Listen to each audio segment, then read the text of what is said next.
Bienvenue dans Autoculture Express pour tout savoir sur une voiture en moins de 3 minutes. N'oubliez pas de vous abonner pour ne pas louper nos vidéos long format tous les mardis.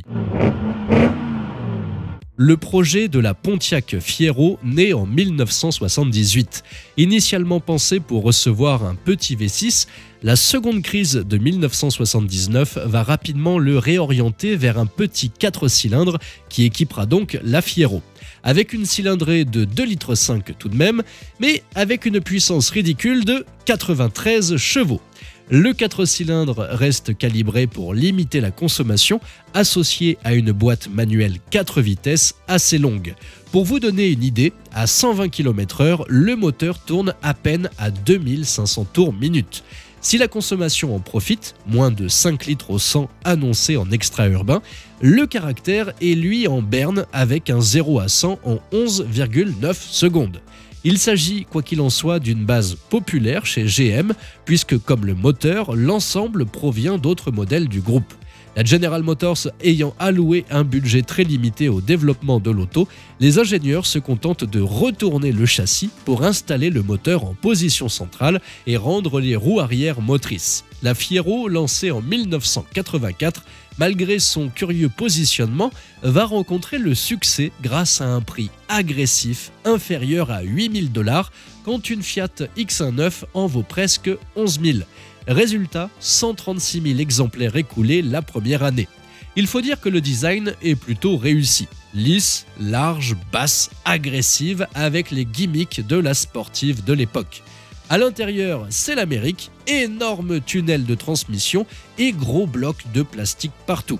Mais c'est surtout en 1986, avec l'arrivée d'une version fastback, qu'elle devient plus désirable. Une étrange version, appelée Mera, est même vendue à partir de 1987 dans le réseau Pontiac, sur la base de la Fiero, et il s'agit tout simplement d'une réplique de Ferrari 308 GTB GTS. Le look ne sera pas le seul à évoluer.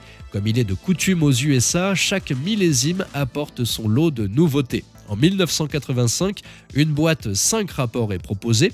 D'un point de vue moteur, le tir est rectifié en 1986 avec l'arrivée d'un V6 de 140 chevaux. Les suspensions sont alors raffermies et la monte de pneus plus large améliore le comportement.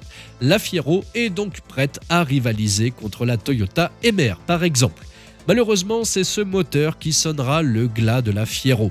Pour entrer dans le compartiment, les ingénieurs vont réduire la taille du carter d'huile, provoquant des surchauffes, voire des départs d'incendie sur 135 moteurs.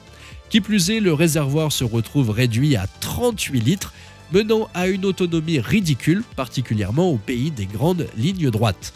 Les soucis du V6 vont être réglés au fil des millésimes, mais paradoxalement, GM décide d'arrêter les frais en 1988, année où le modèle rencontre enfin la fiabilité voulue. Pourtant, Pontiac préparait déjà sa remplaçante et avait mis au point plusieurs prototypes. Et d'après certaines sources, tous ces prototypes auraient été détruits dans une casse en Australie. Aujourd'hui, elle garde aussi la réputation d'une fausse sportive un peu ringarde et un peu de voiture de kéké, la faute aux répliques parfois ratées dont elle sert de base. Elle n'en reste pas moins désirable pour qui cherche une voiture connue mais que l'on voit peu. Et elle s'est tout de même bien vendue en seulement 4 ans, 370 000 exemplaires. Des chiffres à comparer aux 160 000 X1 en 15 ans ou aux 10 000 Matra Murena. Aujourd'hui, comptez entre 9 et 15 000 € pour un beau modèle en fonction de la génération. Et avec elle, vous aurez quand même accès à un morceau d'Amérique, une marque assez sexy, un ersatz de sportive et une voiture confortable, plus adaptée au marché européen que ses grandes et grosses sœurs. Merci à tous de nous avoir suivis et on se donne rendez-vous tout de suite dans la prochaine vidéo.